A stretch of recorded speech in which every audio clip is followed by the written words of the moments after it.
Good evening, everyone. This is Mike. Welcome back to my channel. I'd like to show you what I got recently from Hamilton Book. They're having another sale. I think they're always having a sale, but I haven't bought anything from them in a couple of years, but this time I went a little bit crazy. So let me show you what I got. First of all, these are shows from television. Start out with TV. Going back all the way to my lost childhood, and believe me, it's lost. Really lost. This TV show called My Friend Flicka, which I remember seeing every Saturday morning for years when I was a kid, and I haven't seen it for about 50 years.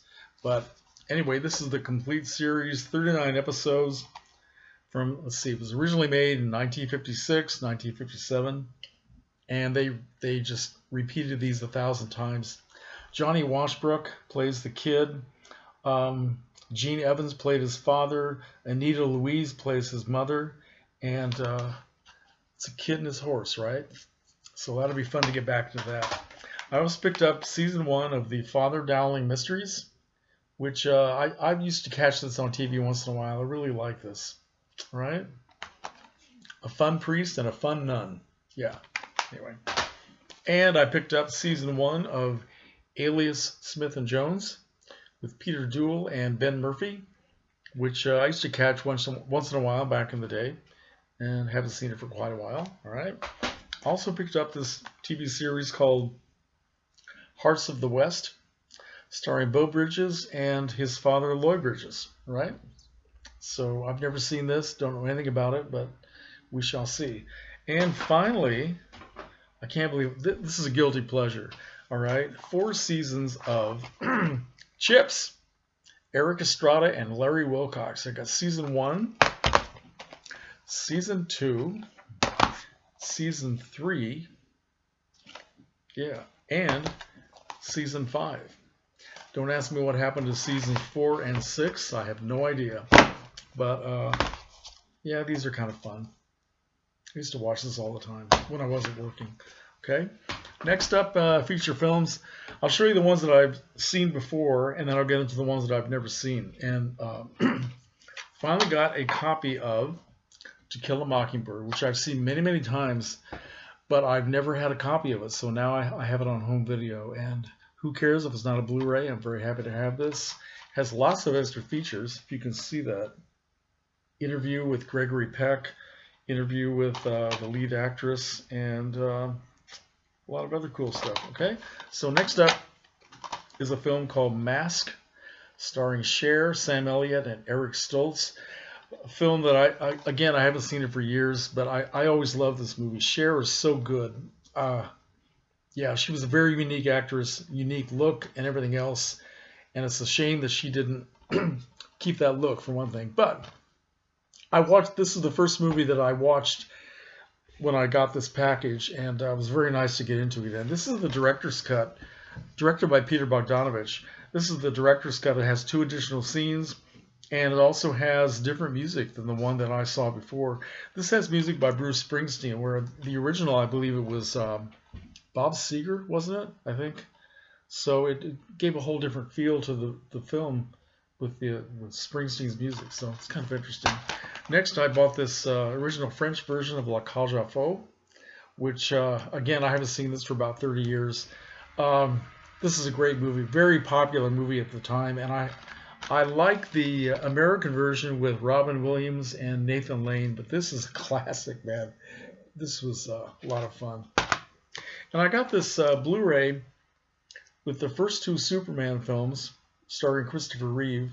And the second one has Superman 2. It has the Richard Donner cut, which I understand is different from the theatrical version that I've seen. And so it'll be nice to have these again. And it also has Superman Returns. Now, I already have a copy of Superman the movie and Superman Returns, but I'm happy to get them all on Blu-ray. So I guess I will give the other ones away. And I also got this DVD double feature, Superman 3 and 4, which I don't remember that much about these. I guess Superman 4 was not that terrific as I recall, but it'll be nice to see him again. Okay? All right. And then now we'll get into the films that I bought from this sale that I have watched already, but I had never seen them previously. And the most interesting one is this Blu-ray package from Oscilloscope Movies. And this is a nice little package. Nicholas Ray's We Can't Go Home Again. This is an avant-garde experimental film that Nicholas Ray made in 1973 when he was teaching at a college, and he got very involved with his students, and they made this film together, which he was also in. Very innovative and strange, just really strange. We Can't Go Home Again. It used well, they had 4 screens going on. This was back there before the time of digital possibilities. They have a documentary also called Don't Expect Too Much, okay, all about the making of this film, We Can't Go Home Again, years later. And the documentary is actually a lot more fascinating than the film itself, but it's difficult to watch. I don't know how to describe it. It's impossible to describe it. Nicholas Ray was at a very strange point in his life in 1973 when he was teaching this class. But this is a very nice package. His last wife, Susan Ray, put this together and made the documentary, and also put together this little booklet here, which I'm going to read. And so Nicholas Ray was a very talented and certainly iconic director who was very tortured at the last part of his life. This is an interesting thing that he did, making this experimental film, and I guess it was lost for a long time. So I'd like to know if anybody else has seen this. We Can't Go Home Again. All right. Also, I bought this musical on Blu-ray called Copacabana from 1947, which I've always heard about, never seen. It stars Groucho Marx, Carmen Miranda, singer Andy Russell, whom I had never seen before, tough guy actor Steve Cochran, one of his early roles, and another girl singer named Gloria Jean, who used to make a lot of movies at Universal in the 1940s. And I didn't know what to expect from this. I thought it would be a lot of fun, considering all the people that are in it. Groucho Marx is usually very funny. This is almost a textbook case on how not to make a musical comedy, because the music is dull and the comedy is not funny. Groucho Marx is not funny. I watched this in fascination, and I will definitely watch this again. I think I might write about this in my blog. It's just unbelievably bad and uninteresting, but it makes it fascinating that they would go to the trouble to put this together. Groucho Marx without the Marx Brothers, and maybe that's the problem. I don't know. Carmen Miranda was doing her usual shtick, and it just was kind of old and tired. Okay. Anyway, anybody else seen this? This is a film I never heard of before.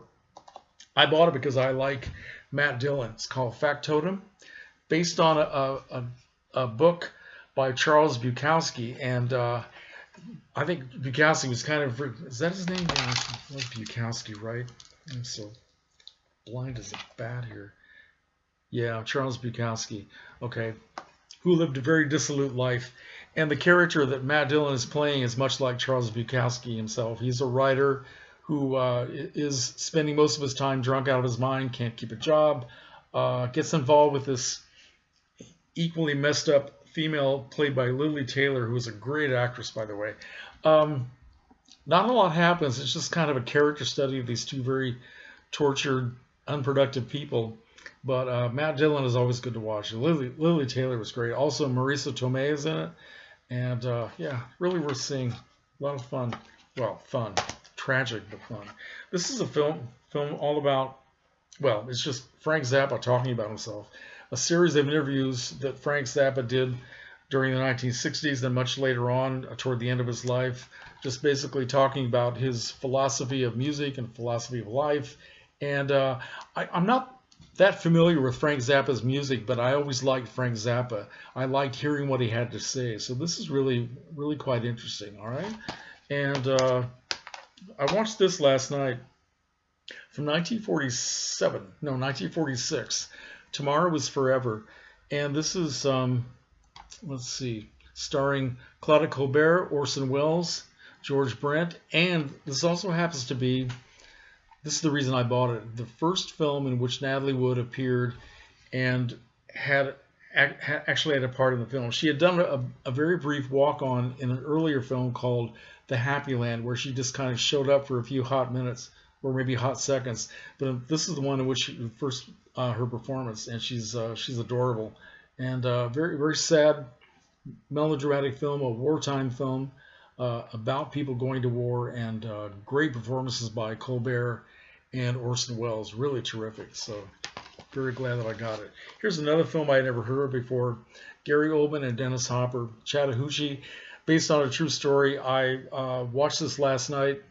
I bought this because of Dennis Hopper, and I didn't like it very much. I will probably watch it again and see how I feel, but true story about a guy who goes to an insane asylum, a prison insane asylum, and his efforts to find some humane treatment for the men who were in this prison. Okay, so now here are all the films that I bought that I've never seen before. From 1937, this is Becky Sharp, starring Miriam Hopkins, directed by King Vidor. And no, it isn't directed by King Vidor. Sorry, that's another one. This is the first film that was made in 3-strip Technicolor.